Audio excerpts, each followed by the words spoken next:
Bem no entorno do Leblon e de São Conrado, o pessoal, descobrindo essa informação agora, porque ela saiu ontem às 8 da noite, a decisão do Superior Tribunal de Justiça determinando a reabertura imediata aqui da Avenida Niemeyer. O prefeito Marcelo Crivella, hoje por volta das 7 horas da manhã, quando ele fez pessoalmente a reabertura aqui da avenida, disse que os técnicos da GeoRio garantem que a avenida está segura, que eles fizeram mais de 50 intervenções que foram concluídas em dezembro. Uma delas está aqui, ó, a gente vê num ponto principal que, por sinal, gera controvérsias. A rachadura principal aqui na Avenida Niemeyer, você está vendo as imagens agora, porque técnicos da Justiça dizem que o projeto original apresentado pela GeoRio previa 3 etapas de intervenção aqui nesse ponto e que apenas 2 teriam sido concluídas, isso segundo técnicos do Tribunal de Justiça do Rio de Janeiro. Mas o fato é que o entendimento do STJ é que a via estaria propícia a ser liberada, eles acataram ali o pedido da Prefeitura do Rio de Janeiro e, por hora, a Niemeyer está aqui liberada para trânsito e só vai ser fechada temporariamente, segundo o prefeito Marcelo Crivella, se for necessário usar o protocolo de segurança. Se chover uma determinada quantidade de chuva, são 38 milímetros por hora, se ventar entre 70 e 80 quilômetros por hora, o que, segundo o prefeito, é muito menos, aliás, do que suportaria aqui a Avenida Niemeyer. Ao longo dessa edição, a gente vai detalhar isso para todos vocês que estão assistindo, para entender exatamente o que está acontecendo aqui na Niemeyer. Mas eu conversei com alguns moradores, estive aqui desde de manhã cedo, a gente vai ver agora a reportagem. Eram 7 da manhã quando a Niemeyer foi reaberta ao trânsito pelo prefeito Marcelo Crivella. Uma das vias de escoamento do trânsito entre as zonas sul e oeste, a ligação entre o Leblon e São Conrado ficou fechada por 9 meses. Na manhã desse sábado, o movimento foi bastante tranquilo. A notícia pegou muita gente de surpresa. Eu trabalho na Barra, então foi muito difícil para mim pegar 3 ônibus. Agora, graças a Deus, só vou pegar 2. Que a gente mora aqui estava sendo difícil para ir para o Leblon, para a Barra, tudo está sendo... E foi surpresa, porque eu só soube agora. A notícia é excelente para todos nós, né? Passamos muito sufoco aqui com os problemas. Essa Niemeyer fechada aí atrapalhou muito o comércio, muitas coisas. A reabertura acontece depois de uma decisão do Superior Tribunal de Justiça, publicada ontem às 8 da noite. O presidente do STJ, ministro João Otávio de Noronha, atendeu a um pedido feito pelo município e determinou a imediata liberação da Avenida Niemeyer. O ministro afirmou que o poder público conseguiu juntar provas de que atualmente há segurança para a reabertura da via. E com isso, a manutenção da interdição se torna uma medida desproporcional. O ministro disse também que houve grave lesão à economia por causa do fechamento e que a interdição no atual momento configura demasiada interferência do judiciário no executivo municipal, o que, segundo o ministro, caracteriza também grave lesão à ordem pública e administrativa. A prefeitura diz que fez 56 intervenções para contenção de encosta ao longo da Avenida Niemeyer, ao custo de 34 milhões de reais. Nós gastamos mais de 30 milhões aqui nessas obras. Hoje a Niemeyer é um dos lugares mais seguros do Rio de Janeiro. É claro que pode ter um outro problema eventual, mas não naquele volume que tivemos há um ano atrás. O prefeito falou também sobre uma pedra que rolou essa semana de uma encosta na avenida. Ele disse que a tela de segurança conteve a pedra. Aquela pedra que rolou é uma rocha altamente friável. Ela foi uma lasca que soltou. Ela estava presa na nossa tela. A tela segurou ela para que ela não caísse longe do paredão. Ela escorregou pelo paredão, bateu no chão e com a mão, uma pá, a gente tirou. A tela que estava ali, ela trabalha num regime meio elástico. Ela se dilata, ela não se rompe, exatamente para conter a energia da queda da pedra e conduzi-la até o chão. Já a ciclovia Tim Maia continua fechada. Segundo a prefeitura, a Niemeyer será fechada temporariamente quando houver necessidade de pôr em prática o protocolo de segurança definido pela GeoRio. Quando chover 38 milímetros em 1 hora ou os ventos atingirem entre 70 e 80 quilômetros por hora. Tá aí, vocês viram agora no finzinho da reportagem, portanto, dependendo do tempo, a Avenida Niemeyer será fechada. Ou seja, como a gente viu, 38 milímetros em 1 hora é considerado uma chuva forte. Ventania, com rajadas de até 70 quilômetros por hora, também vai ser fechada. A Prefeitura disse que isso está bem abaixo do que a Niemeyer suporta, que seria de 110 milímetros em 1 hora e 130 quilômetros por hora. Ou seja, ventou bem e choveu bastante em 1 hora, já saiba que a Niemeyer vai ser fechada. Vamos voltar a conversar com a Larissa Schmidt, porque, Larissa, a gente acompanhou durante todo esse processo aí de 9 meses, Ministério Público de um lado pedindo fechamento, Prefeitura tentando reabrir, foram vários capítulos até que agora o STJ decidiu a reabertura, né? E ainda tem outros capítulos para acontecer nessa história, né? O Tribunal de Justiça do Rio de Janeiro, ele disse que não ia comentar a decisão, porque afinal é de uma instância superior do STJ. Mas ele comentou, sim, declarações, o presidente do TJ aqui no Rio de Janeiro comentou declarações do prefeito Marcelo Crivella. O desembargador Cláudio de Melo Tavares declarou o seguinte, que o Tribunal de Justiça lamenta as declarações do senhor prefeito do município do Rio de Janeiro, uma vez que no momento do deferimento da liminar, a situação de fato exigia a garantia da integridade física e do direito à vida da população carioca, ante omissão de setor da administração pública municipal, reafirmando o direito fundamental de acesso à justiça. Eu conversei com a assessoria da Procuradoria do município do Rio de Janeiro e eles disseram que as obras, segundo eles, ficaram concluídas em dezembro e em janeiro eles recorreram mais uma vez ao Tribunal de Justiça para tentar rever essa decisão e conseguir a reabertura aqui da Niemeyer.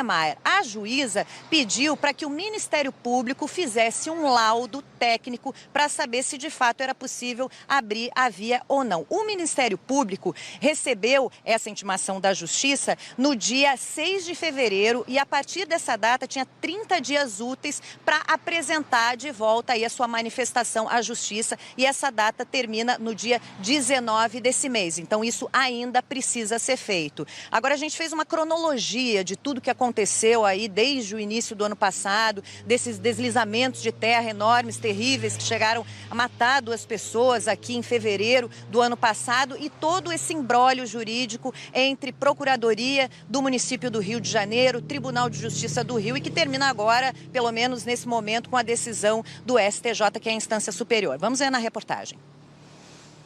A interdição da Avenida Niemeyer foi determinada no dia 28 de maio do ano passado pelo Tribunal de Justiça, atendendo a um pedido do Ministério Público. A ação aconteceu depois dos fortes temporais que provocaram grandes deslizamentos de terra no primeiro semestre do ano. No dia 6 de fevereiro de 2019, 2 pessoas morreram no soterramento de um ônibus que foi atingido pela queda de uma encosta. No mesmo dia, um trecho da ciclovia Tim Maia desabou. Em 8 de abril, novas quedas de barreiras e alagamentos. E mais uma parte da ciclovia caiu. O 4º episódio desde a inauguração em 2016. No dia 16 de maio, um novo deslizamento de terra provocou o fechamento da avenida. Uma casa foi atingida, mas não houve vítimas porque o imóvel estava interditado desde abril. Uma semana depois, o Ministério Público pediu a interdição da Niemeyer. A prefeitura tentava tranquilizar a população, dizendo que a via estava segura. Mas alguns dias depois veio a decisão da Justiça. Depois da interdição, Marcelo Crivella afirmou que a Justiça deveria se colocar no lugar dele. Os técnicos da GeoRio garantiam a segurança da avenida somente nos dias sem chuva. Mas um laudo independente feito a pedido da Justiça manteve a interdição. Em junho, a prefeitura anunciou as obras de contenção. E em meio a denúncias de que tudo estava sendo feito sem licitação e sem contrato, as obras prosseguiram. Depois de sucessivas derrotas no Tribunal de Justiça, em fevereiro, a Procuradoria do município recorreu ao STJ. Daí veio a decisão que garantiu a reabertura da Niemeyer. Vamos mudar de assunto, daqui a pouco a gente volta a falar sobre a Niemeyer, porque o estado do Rio confirmou mais um caso de coronavírus. Depois de Barra Mansa, no sul do estado, a segunda vítima é uma mulher que mora na zona sul do Rio. Ela está em isolamento domiciliar.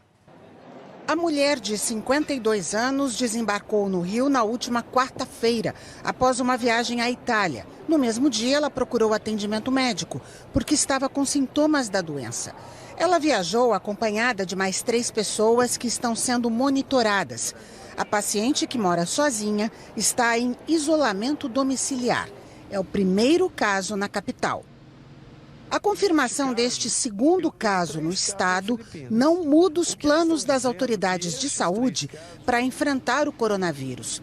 Assim como o primeiro caso de Barra Mansa, a contaminação aconteceu fora do Brasil. A Secretaria de Saúde monitora 9 pacientes suspeitos em Barra Mansa. São pessoas que tiveram contato com o homem infectado. Nossos casos, todos que nós estamos acompanhando, são de casos leves, as pessoas têm seguido para isolamento domiciliar. Às vezes fica as primeiras 24 horas na UPA ou numa emergência, até para dar tempo de coleta do material, observar os primeiros sintomas, mas todos têm seguido forma branda da doença, como é o normal em 85% dos casos. Em todo o estado, são 112 casos suspeitos. 52 são de pessoas que moram aqui na cidade do Rio de Janeiro. Os outros casos estão distribuídos em 20 municípios. Todos estão sendo acompanhados pelas autoridades de saúde. A gente ainda não tem nenhum sinal de transmissão sustentada dentro do estado do Rio. Então isso não muda a situação, continuamos no nível 0 de alerta, muito atentos a todos os casos suspeitos. As autoridades reforçam que não há motivo para pânico, mas é preciso reforçar as medidas de prevenção contra o coronavírus. São cuidados básicos de higiene. Ao tossir ou espirrar, você precisa proteger o nariz e a boca com um lenço descartável ou então usar o antebraço. Não compartilhar objetos de uso pessoal, como talheres, copos e toalhas. Lavar frequentemente as mãos e não esqueça de incluir os pulsos. As mãos devem ser esfregadas com água e sabão por 20 segundos. São cuidados básicos que previnem a doença e é importante falar que o vírus ainda não está circulando pelo estado do Rio. Agora, claro, é importante falar do coronavírus, mas a preocupação maior neste momento das autoridades é com o sarampo. Milhões de pessoas ainda não se vacinaram. Hoje, inclusive, tem campanha em vários postos do estado. A Nara Borges está na Tijuca, tem as informações para a gente. O pessoal está indo se vacinar nesse sábado, Nara. Boa tarde para você. Tá sim, Silvana. Boa tarde para você, boa tarde para quem está acompanhando a RJ. Agora o movimento está tranquilo, né? Hora do almoço, então o pessoal vai almoçar depois é que vem. Mais cedo, vi muitas famílias por aqui, mães trazendo inclusive os filhos adolescentes para tomar a vacina. Agora o movimento está bem tranquilo, mas o pessoal está vindo, está confirmando esse compromisso nesse sábado, terceiro dia D, organizado pelo estado do Rio de Janeiro. Quem pode tomar essa vacina, gente? Crianças a partir dos 6 meses de idade até adultos com até 59 anos. Na dúvida, melhor tomar vacina. Quem não pode tomar são as gestantes e quem tem a imunidade muito baixa. É muito importante, Silvana, pensar no seguinte: a vacina é a melhor forma de prevenir e controlar essa doença que há muito tempo não se via e a melhor forma de proteger aqueles que não podem tomar. A meta no estado é imunizar 3 milhões de pessoas. Até agora, sem contar esse dia D, só 700 mil pessoas tomaram. Então ainda falta muita gente para se imunizar, viu, Silvana? Pois é, Nara, e reforçando que as crianças, segundo a Secretaria de Saúde, são as mais vulneráveis, por isso a importância dos pais levarem essas crianças até os postos de saúde. Obrigada, Nara, pelas informações. Agora a gente fala dos problemas no transporte público, porque quem anda de ônibus todo dia reclama do serviço. É linha que não passa, é ônibus caindo aos pedaços, mas tem ainda situações mais graves. Por exemplo, em casos de acidente, nem sempre a vítima recebe assistência. Foi o que aconteceu com um passageiro que sofreu um acidente no BRT e ainda enfrenta mais problemas no atendimento médico. Vamos ver. Mais um dia no hospital. Já são 20, desde que o marido da Paloma, Edmilson Marcolino da Silva, de 32 anos, sofreu um acidente dentro do BRT, voltando do trabalho. A porta bateu na muleta do BRT da estação, entrou para dentro e pegou no meu marido. Pegou no braço dele, quebrou o braço dele. Além da fratura, Edmilson teve que esperar por atendimento na emergência. Depois foram 18 dias numa maca no corredor até conseguir fazer a cirurgia, que ainda trouxe mais problemas para o paciente. Quando chegou aqui, ele ficou a noite todinha esperando para poder encontrar uma maca para ele. Falaram que ia marcar a cirurgia, não marcava a cirurgia. E chamaram ele para a cirurgia, fez... Sendo que deu 5 horas, ninguém me deu notícia. Quando foi 5h30, o médico chegou até mim e falou que perfuraram o pulmão dele, que entrou ar no pulmão dele, que perfuraram o pulmão dele, que estava drenando com dreno. O acidente aconteceu na estação Glaucio Gil, no BRT Transoeste. Testemunhas contam que o motorista arrancou com o ônibus e não deu tempo para que todos os passageiros pudessem entrar ou sair do veículo. Uma outra passageira também ficou ferida. A massoterapeuta Lisandra Lima Ataíde estava na estação e teve uma fratura no pé. A mulher do Edmilson conta que em todo esse tempo, nenhum representante do consórcio apareceu para oferecer ajuda à família. Ele não trabalha de carteira assinada, ele é autônomo, ele é lanterneiro. E tipo assim, eu tô contando com a ajuda de todos os familiares, entendeu? Todo mundo me dando força, mas o consórcio do BRT e tal não me deu nenhum apoio. A Aline de Oliveira está vivendo um drama parecido.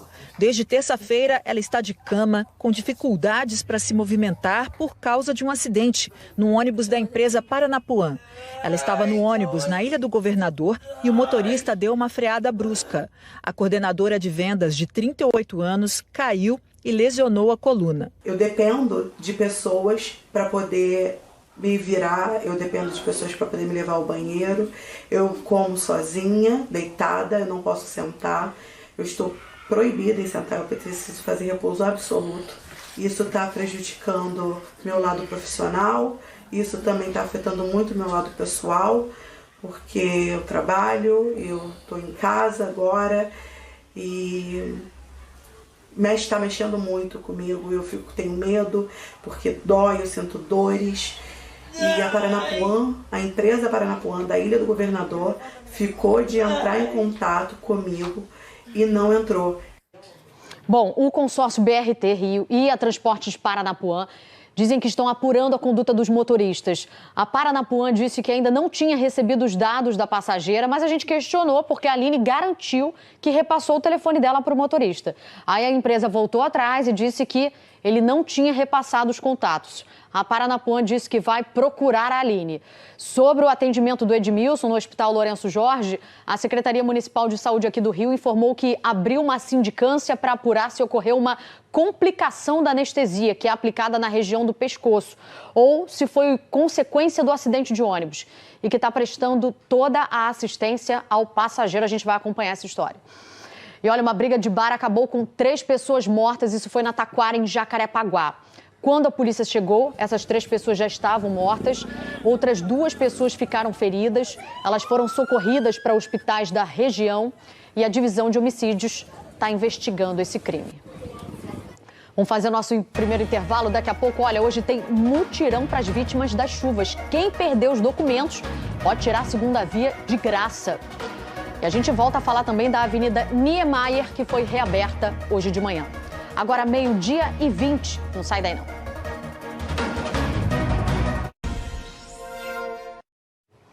Agora, 12h22, para você que está ligando a TV agora, a gente volta a falar da reabertura da Avenida Niemeyer. Ficou fechada aí por 9 meses, você acompanhou. E hoje foi reaberta de manhã cedinho. Larissa Schmidt está desde cedo acompanhando e muita gente já começando a pegar a Niemeyer, um hábito aí que o carioca já estava desacostumado há 9 meses, né, Larissa? Verdade, Silvana. Quem gostou aí dessa novidade muito foram os moradores do Vidigal, né? Que ficaram esse tempo todo dependendo aí de linhas especiais, de van e também de micro-ônibus para se deslocar só do Vidigal até o Leblon, porque a via inteira estava interditada. Hoje já voltaram a circular linhas de ônibus convencionais e a gente está vendo aí a movimentação de carros aumentando cada vez mais, como você disse, Silvana. Agora, existe ainda divergências de técnicos sobre estar a Niemeyer pronta para ser reaberta ou não. Segundo a Prefeitura e técnicos da GeoRio, a via é segura, não tem problema nenhum. Mas técnicos da Justiça dizem que ainda precisam analisar laudos da Prefeitura, dizem que não foi entregue o projeto que tinha sido apresentado pela Prefeitura de 3 etapas no ponto principal daqui da Niemeyer, onde houve deslizamento de terra, de 3 etapas previstas, teriam sido cumprido 2, segundo esses técnicos. E também tem uma outra questão sobre as casas que ficam lá em cima no Vidigal, em áreas de risco, sobre a retirada dos moradores de lá ou não. Então são 2 problemas. A gente ouviu agora de manhã um dos técnicos da Justiça, Luiz Roberto Sertã. Vamos ouvir o que ele disse. Decisão judicial se cumpre, não se discute. E assim está sendo feito. No entanto, tecnicamente, nós divergimos do que acham os técnicos da Prefeitura. uma vez que entendemos que ainda existe um risco. Esse risco, evidentemente, hoje é muito menor do que era no início, mas ele ainda permanece. E tratando-se da segurança da via, entendemos que ela devesse permanecer fechada. No entanto, essa divergência se deu basicamente pela não execução na totalidade do projeto da própria GeoRio de contenção daquela encosta que consta nos autos. Havia previsão de construção de 2 cortinas atirantadas, uma inferior e uma intermediária na base do escorregamento e uma cortina superior no topo do escorregamento que daria sustentação a um barranco de 75 graus que existe abaixo das casas que foram demolidas, restando lá ainda os escombros da demolição, e um conjunto de pedras fragmentadas que seria ancorado por essa cortina. Por algum motivo que desconhecemos, a Prefeitura desistiu de concluir o projeto e não executou a obra da cortina superior. Então, por esse motivo, nós entendemos que permanece o risco. Tá aí, essa é a avaliação do perito que participou aí de todo o estudo do laudo feito pelo Ministério Público, pelo Tribunal de Justiça, e a gente vai acompanhar. Agora, a Avenida Niemeyer aberta, claro, ela traz um alívio para o trânsito. A gente mostra agora ao vivo a câmera ali da autoestrada Lagoa Barra. A pista da direita vai em direção à Gávea e a pista da esquerda vai em direção à Barra. Você vê que já está até um pouco mais vazia. Claro que hoje é sábado, o movimento é menor. Agora a gente tem uma outra câmera para te mostrar da Praça Sibélios. À direita, o pessoal que está indo em direção à Barra e à esquerda quem está indo em direção à Lagoa. Portanto, a gente reforça a Avenida Niemeyer reaberta, mas em caso de chuva forte e ventania, por protocolo da Prefeitura, ela volta a ser fechada imediatamente. 12h25, vamos voltar a falar do sarampo. Hoje é dia D de vacinação. A meta é vacinar 3 milhões de pessoas em todo o estado. Narayana Borges está na Tijuca. Oi, Nara. Oi, Silvana, você mais cedo tinha falado com relação às crianças, elas são extremamente suscetíveis a essa doença. Do ano passado para cá, o estado registrou